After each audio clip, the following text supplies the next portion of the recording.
Online કરતા offline રહેવામાં જ મજા છે. એ કે લોકડાઉન પૂરું ન થાય ત્યાં સુધી ઓફલાઈન રહેવું છે, ઓનલાઈન નહીં. અને બહાર નીકળવાના ઘણા બહાના કરતા. આ એક ભાઈ તો ટમેટા પ્લાસ્ટિકની કોથળીમાં નાખીને આટા મારતો હતો. પોલીસ વાળાએ રોક્યો કે ભાઈ આ 3 દિવસે તું આટા મારતો લાગે, ટમેટા કાળા પડી ગયા. ઘડી તો મને એમ થયું જાંબુ લઈને જાય. હવે લાલ ટમેટા હતા, આપણે ઉદાહરણ દેતા લાલ ટમેટા જેવો છે, એને બદલે ટમેટા કાળા પડી ગયા. કેટલો ટાઈમ રેખડ્યો છે. હા, હવે એ કે ઘેરે જા, ટમેટા આઈને પડ્યા રહે હો, અને ખોટો હગો નહીં થાય. વેપારીની દુકાને શટર ઉપર લખ્યું હતું કે જે વસ્તુ તમારે જોઈ ને એ ઓનલાઈન તમને મળી જાય. આ નીચે નંબર લખેલો કે આ નંબર ઉપર ફોન કરો.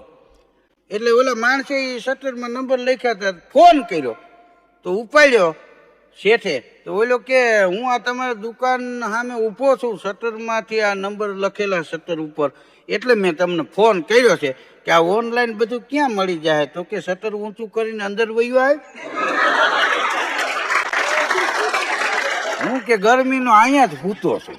એક ભાઈને તો ફાકીનું બંચાણ માવો કે મળ્યો નહીં, એવો કંટાળી ગયો. એના મિત્રને ક્યાં લોકડાઉન પૂરું થાય ને એટલી જ વાર છે. એ કે સોપારીનું શાક, તમાકુની ચટણી અને ચૂનાની છાશ કરીને પીવી છે. એવા તડપાવ્યા માવા, એવા તડપાવ્યા. કે એક દી એક ભાઈ એની ઘરવાળીને કે આજે દૂધ પાક બનાવજે. તો કે તમને દૂધ પાક બહુ ભાવે કા? એ કે દૂધ પાકમાં મીઠું ન હોય ને.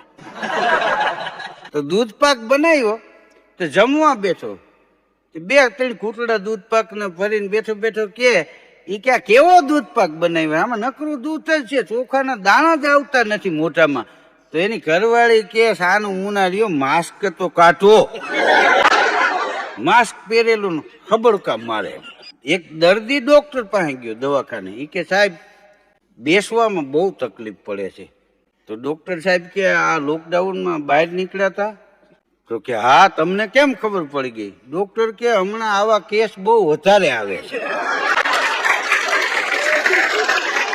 આ એવો વાયરસ છે. એક બેન સહકારી સહાયનું અનાજ લેવા માટે ગયા, લાંબી લાઈન લાગેલી. હા, તો એના ઘરવાળાને ફોન કર્યો કે હું આ સરકારી સહાયનું અનાજ લેવા અહીંયા આવી છું, પણ લાંબી કતાર છે, લાઈન લાંબી લાગી છે. તો કદાચ મારે 4-4.5 કલાક જેવું થઈ જાય. તો તમે ઘેરે નવરા છો ને તો લુગડા ધોઈ નાખજો, નહીતર હું ધોઈ નાખીશ. એક ભાઈ એના મિત્રને ફોન કર્યો કે આ લોકડાઉનમાં એ કે તું ક્યાંય દેખાતો જ નથી. હા, 2 મહિના હમણાં થઈ જાય, ઘરમાં પડ્યો રહે, કેમ ક્યાંય નીકળતો નથી. બોલો કે મોટા, આજે મને ખબર પડી કે મમરાની થેલીમાં 22,190 મમરા હોય, અને હવે એ કે રાય હાથમાં લીધી છે. હવે રાયનો વારો છે. એટલે ઈ ગણતો હતો. ઈ બોલો આ લોકડાઉનમાં નવરા ઘણા બેઠા હોય, ઘણા પ્રવૃત્તિમય હોય. એમાં એક ભાઈને એમ થયું કે મારી ઘરવાળી કે બકાલું લેવા ગઈ છે તો એક સારા પતિનું ઉદાહરણ મળે એટલા માટે હું કાંઈક કામ કરું. આમ ઘરમાં બધે જોવા માંડ્યો, દિવાલોમાં બધે. એમાં એક જૂની કટાઈ ગયેલી કઢાઈ પડી હતી. તો એને એમ થયું કે આને ચોખ્ખી ચાંદી જેવી કરી નાખું તો મારી ઘરવાળી રાજી થઈ જાય. એક સારા પતિનું ઉદાહરણ બીજા માણસોને આમાંથી જાણવા મળે. એટલે કઢાઈ લીધી. પછી એને જોયું કે આમાં કોઈ ડૂચો કે પાવડર કે એ ગણ નહીં કરે. એટલે દાઢી કરવાની બ્લેડ કાઢી અને બ્લેડ લઈને મંડાણો. ચોખ્ખી ચાંદી જેવી, આમ મોટું દેખાય એવી કઢાઈ કરી નાખી. ત્યાં એની ઘરવાળી બકાલું લઈને આવી કે આ શું કરો છો? તો કે જો આ જૂની કઢાઈ હતી ને એ ચોખ્ખી ચાંદી જેવી કરી નાખી. એની ઘરવાળી કે સાનું મુના બેહો ને, એ નોન સ્ટીક હતી.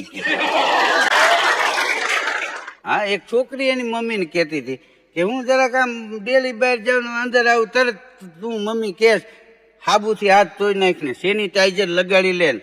હા, એ કે આમાં દિવસમાં કેટલી વાર તમે હાથ ધોવરાવો છો? મારા લગ્નની હસ્તરેખામાં જે રેખા હોય ને એ રેખા ફૂસાઈ ન જાય તો સારું.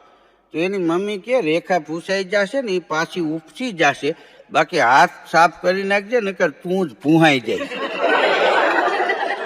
લોકડાઉનમાં કોરોનાની મહામારીમાં સરકારશ્રીએ સૂચના ટીવી ઉપર આપેલી કે જે વસ્તુ તમે બજારમાંથી લઈ આવો એને ઘેરે આવી અને પાણીની ડોલ ભરી હોય ને એમાં નાખી દેવાની. તો એક ભાઈ કે ભાઈ મારે આજ ગજબ થઈ ગયો. તો કે કેમ? કે 5 કિલો ખાંડ લઈને આવ્યો ને ડોલમાં નખાઈ ગઈ. તો શું થયું? કે ખાંડ ધોવાઈ ગઈ. પછી મને ધોઈ નાખ્યું.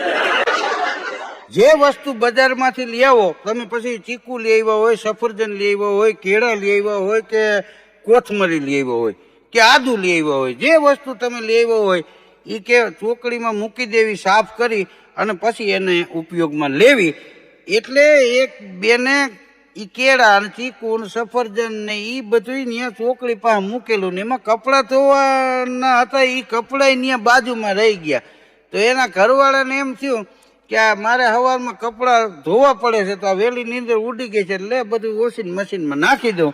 તો હવે કપડાની બાજુમાં ઓલું પડ્યું હતું એ કાંઈ ધ્યાન ન રહ્યું અને એ બધું ચીકુ ને સફરજન ને કપડાં ને બ્રશ ને હાબુ ને બધું નાખી દીધું વોશિંગ મશીનમાં અને ચાપ ચાલુ કરી અને હુઈ ગયો.